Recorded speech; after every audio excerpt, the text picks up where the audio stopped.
पत्रकारिता की नई धारा। हम बनेंगे आपकी आवाज। हम हैं हर कदम आपके साथ। अगर कहीं अन्याय हो रहा है, किसी का उत्पीड़न हो रहा है, कहीं भ्रष्टाचार है, तो हमें बताइए।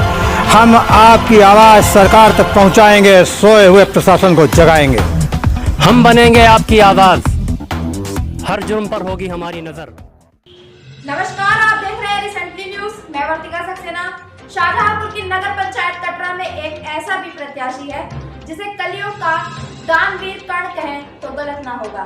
जी हाँ, कौशल किशोर यादव ऐसे ही चेयरमैन के निर्दलीय प्रत्याशी हैं जिन्होंने एक बार नहीं कई बार अपनी बेशकीमती जमीन जनहित के लिए दान में दे दी, जिसकी कीमत करोड़ों में थी। तो आइए मिलते हैं कलियुग के कर्ण यानी कौशल किशोर यादव उर्फ दद्दा से।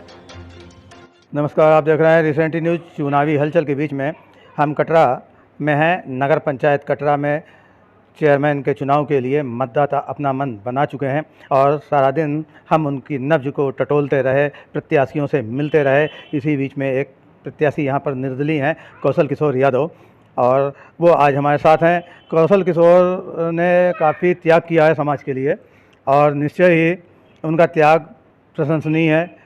एक बड़ा सा पंपलेट उन्होंने छपवाया है जिसमें उन्होंने अपना विवरण दिया है कि उन्होंने क्या क्या किया है, जो कि आज के ज़माने में बिरले लोग ही शायद कर पाएँ। इतना बड़ा दिल होना बड़ा मुश्किल है। मैं इस बात के लिए उनकी प्रशंसा करता हूँ। तो जब वो समाज सेवा कर रहे थे उसके बाद भी उनको क्या ज़रूरत पड़ी कि वो चुनाव लड़ने के लिए राजनीति में आएँ और चुनाव लड़ें। और इस अवस्था में मैं समझता हूँ कि यहाँ जो प्रत्याशी हैं उनमें सबसे अधिक सीनियर वो ही हैं। तो कौशल किशोर जी, आपका मेरे चैनल में स्वागत है। धन्यवाद। आप बताएं कि आपको क्या आवश्यकता पड़ी कि आप मतलब चुनाव के मैदान में आए, जबकि आपके द्वारा काफ़ी सेवा की गई जनता की और काफ़ी आपका एक पंपलेट मैंने देखा है जिसमें आपने विवरण दिया है। वो भी आप बताइए कि आपने क्या समाज के लिए किया है और क्यों आखिर आप चुनाव लड़ना चाहते हैं, क्यों आप चेयरमैन की कुर्सी पर बैठना चाहते हैं। हमने देखा कि चुनाव आते हैं, नेता बड़े बड़े वायदा करते हैं और माननीय मुलायम सिंह जब यहाँ थे तो मैंने अस्पताल की मंजूरी कराई और 6 साल अस्पताल नहीं बना और उसके लिए जगह ना सरकारी हो पाई ना जो है प्राइवेट जगह उपलब्ध हो पाई। तो मैंने अपनी जो है करोड़ों रुपए की ज़मीन दान में देकर अस्पताल बनवाया। आज गरीब जो है 1 रुपये में पर्चा बनवा कर उसकी सुविधा प्राप्त करता है।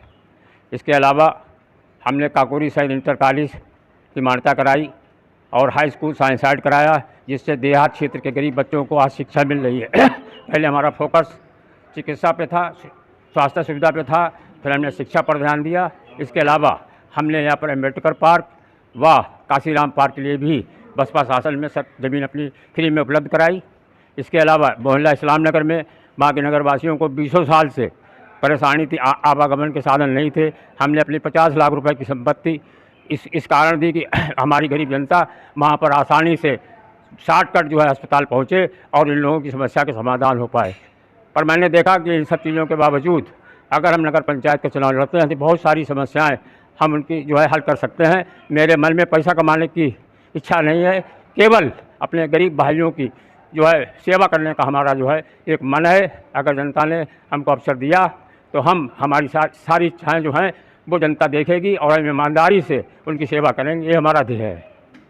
तो ये बताइए कि आपने जो काफ़ी ज़मीनों बता दिया, लगभग कितने की सब ज़मीन थी। लगभग 5 करोड़ रुपया की ज़मीन जो है उसकी है। आज वहाँ वो ज़मीन लगभग 10.5 बीघा ज़मीन हमने दी है और अभी कुछ ज़मीन हमने रास्ते के लिए बहुत बड़ी परेशानी थी, वो भी नहीं साल हुई, वो अभी हमने इसी हफ्ते में दी, जिससे कि वहाँ की मुस्लिम आबादी जहाँ की 4 कैंडिडेट मंसूरी लड़ रहे हैं, इसके बावजूद मुस्लिम भाई हमें समर्थन दे रहे हैं, जिनके हम आभारी हैं। और इसके अलावा सभी ब्राह्मण, ठाकुर, वैश्य हर जाति का वोट हमें मिल रहा है, हमें इसलिए मिल रहा है। ये बताइए कि आपने जब ये ज़मीन दान की तो इसमें आपके परिवार के लोगों ने विरोध नहीं किया। हमारे परिवार के किसी व्यक्ति ने हमारा कोई विरोध नहीं किया और हमें आश्वासन दिया कि ताऊ जी हमारी ज़मीन लिखा लो। हमारे भाइयों ने भी कहा, मगर हमने कहा नहीं बेटा, दान हमने किया है, दान में चंदा नहीं होता है, समझे नहीं। इसीलिए मैंने जो है उनकी बात को न मान के अपनी ही ज़मीन अपने हिस्से की दी। आपके कुर्बानियों को जनता ने महसूस किया होगा, निश्चय ही लोग इतनी बड़ी कुर्बानी को कभी भूलेंगे नहीं।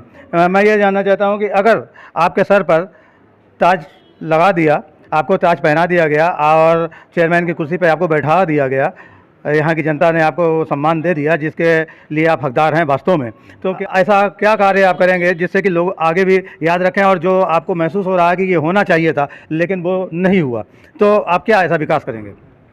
सबसे पहले जो आज हमारे ब्राह्मण मतदाता, ठाकुर मतदाता और जो मुस्लिम मतदाता हमारा जो सहयोग कर रहे हैं, तो सबसे पहले हम उनके सम्मान में पंडित राम प्रसाद बिस्मिल और ठाकुर रोशन सिंह बासफाकुल्ला जो हमारे अमर शहीद हैं, उनकी स्मृति में हम पार्कों का निर्माण करेंगे। ये हमारी प्राथमिकता में होगा। इसके अलावा हमारा विज़न है कि रोज़गार जो है वो मुहैया कराए जाएँ। उस रोज़गार के लिए हमारा जो विज़न है वो विज़न हमारा रुहेलखंड यूनिवर्सिटी से चयनित हो गया है और उसमें हमें राज्यपाल से भी 25,000 रुपये की स्वीकृति प्रदान की गई है, परंतु चुनाव की आचार संहिता के कारण उनका कार्यक्रम रद्द हो गया। उसी विज़न हमारा बेस्ट टू वेल्थ जो है वो अधूरा रह गया है। उसी योजना के तहत जो इंदौर में मध्य प्रदेश में लागू है वो योजना हम जो है नगर पंचायत कटरा में भी लागू करेंगे। ये हमारा ध्येय है। इसके अलावा और क्या विकास करेंगे, या जो आपको यहाँ लग रहा है अधूरा है या नहीं पूरा हो पाया है, उसके विषय में बताइए। हमारा सबसे बड़ा ध्येय यह है कि शिक्षा का जो है प्रचार प्रसार गरीबों में हो और उनको मुफ्त में शिक्षा मिले।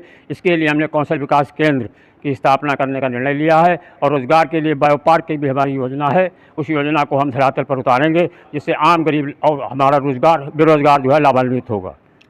ये बताइए कि यहाँ पे जो शमीम खान की फैमिली है वो भी चेयरमैन रहे हैं और शायद उनकी पत्नी भी रही हैं, और अब इस समय उन्होंने अपना कोई व्यक्ति खड़ा किया है अपने प्रतिनिधि के रूप में, उसके विषय में क्या करना है आपका? आज वो चुनाव लड़े उसमें सभी मुस्लिम भाइयों ने उनका सहयोग किया, पर आज मुस्लिम भाइयों में इस बात का रोष है कि जो पिछड़ी जाति की सीट थी उसमें उन्हें जो है चुनाव नहीं लड़ना चाहिए, परंतु उन्होंने जो है अपने नौकर को उतारा है। इससे जो है आम मुस्लिम भाइयों में रोष है कि कभी भी उन्होंने चुनाव से पहले हमेशा पिछड़ी वर्ग के 4-4, 5-5 नेता, चाहे मंसूरी हो, चाहे अंसारी हो, चाहे छिपी हो, चाहे मनियार हो, उनको आश्वासन देते रहे, उसका फ़ायदा उठाते रहे, और जब मौका आया तो उन्होंने अपना नौकर उतार दिया। इससे जो है घोर निराशा उसमें व्याप्त है, जिसका लाभ भी मुझे मिल रहा है। ठीक है, बताइए कि मैं काफ़ी भ्रमण किया, मैंने लोग बता रहे हैं कि नगर पंचायत में काफ़ी भ्रष्टाचार था और पानी की भी समस्या यहाँ पे है और काफ़ी रोड वगैरह की भी समस्या है।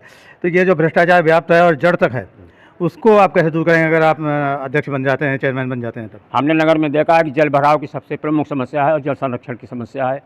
उसमें जल भराव में लगभग 10 साल से हम देख रहे हैं टाउन एरिया का 50 लाख रुपया बेफजूल खर्चा कर दिया गया। 2 इंजन लगातार पानी खींच रहे हैं, जबकि उस समस्या का समाधान मात्र JCB से नाला बनाकर की जा सकती थी। टाउन एरिया का बहुत अव्यय हुआ, समझे नहीं, पूरी जनता देख रही है, उसकी परेशानी भी वो महसूस कर रही है। सबसे पहले अगर मुझे चेयरमैन पद प्राप्त हुआ तो पर्यावरण संरक्षण और जल प्रबंधन और जल संरक्षण और जल भराव की समस्या का समाधान प्रमुखता से करूँगा। तो मैं ये पूछना चाहता था आपसे कि क्या मतलब जो भ्रष्टाचार व्याप्त है उसको आप समाप्त करने के लिए प्रयास करेंगे, और क्या जनता को आश्वासन देंगे कि भ्रष्टाचार मुक्त विकास होगा, कभी भ्रष्टाचार का नामो निशान समाप्त कर देंगे आप? हमें भ्रष्टाचार से घोर नफरत है। हमें अगर सेवा करने का मुझे अवसर मिला तो जनता महसूस करेगी और उसकी आमदनी बढ़ाने का भी मैं उपाय करूँगा, समझे नहीं। ज़्यादा भ्रष्टाचार के संबंध में मुझे नहीं कहना है, क्योंकि लोकल स्थानीय स्तर पर सभी हमारा सम्मान करते हैं। जनता देख रही है किसने कितने क्या भ्रष्टाचार किया, किसी क्या मंशा है, इस संबंध में मैं ज़्यादा नहीं कहूँगा। अच्छा, यह बताइए कि आपका विजन जो है वो सारे प्रत्याशियों से अलग है, तो ये दृष्टिकोण जो है ये आप कहाँ से लाएँ और आपकी शिक्षा क्या है? हमारी शिक्षा MSc है और हम शुरू से ही साइंस रिपोर्टर और इस मैगजीन से प्रभावित रहे, और हमारा साइंस में विशेष वो रहा। हमारा विज़न था कि कोई ऐसा काम किया जाए जिससे आम जनता को उसका लाभ मिले। उसी विज़न पे हम लगभग 20 वर्षों से प्रयासरत हैं, और उसमें हमारे साथ की जो टीम है वो टीम नवयुवकों की बहुत बेहतर टीम है, जिसमें जो है PhD डॉक्टर्स हैं, प्रोफेसर्स हैं, इंजीनियर्स हैं, यहाँ तक कि यूनाइटेड स्टेट ऑफ अमेरिका के भी प्रोफेसर हमारा सहयोग कर रहे हैं। विशेष रूप से रुहेलखंड यूनिवर्सिटी के जो वाइस चांसलर हैं उनका भी हमें भरपूर समर्थन मिल रहा है, और उसी विज़न को जो कि आज इंदौर में लागू है, उसी विज़न को हमारे नगर पंचायत में लागू करने का मेरा इरादा है, और उससे हमें पूर्ण उम्मीद है कि इससे बहुत जनता को बहुत बड़ा लाभ होगा। तो ये कौशल किशोर यादव जी हैं जिनका सारे प्रत्याशियों से अलग दृष्टिकोण है, एक विज़न है और एक ऐसे कल्पना को साकार करना चाहते हैं जो वास्तव में आधुनिक भारत के लिए आवश्यक है, और कटरा जैसे पिछड़े नगर पंचायत में इनकी ये महत्वपूर्ण योजना अवश्य ही कारगर सिद्ध होगी। इसी प्रकार आप हमारे साथ जुड़े रहिए और देखते रहिए रिसेंटली न्यूज़ में चुनावी हलचल।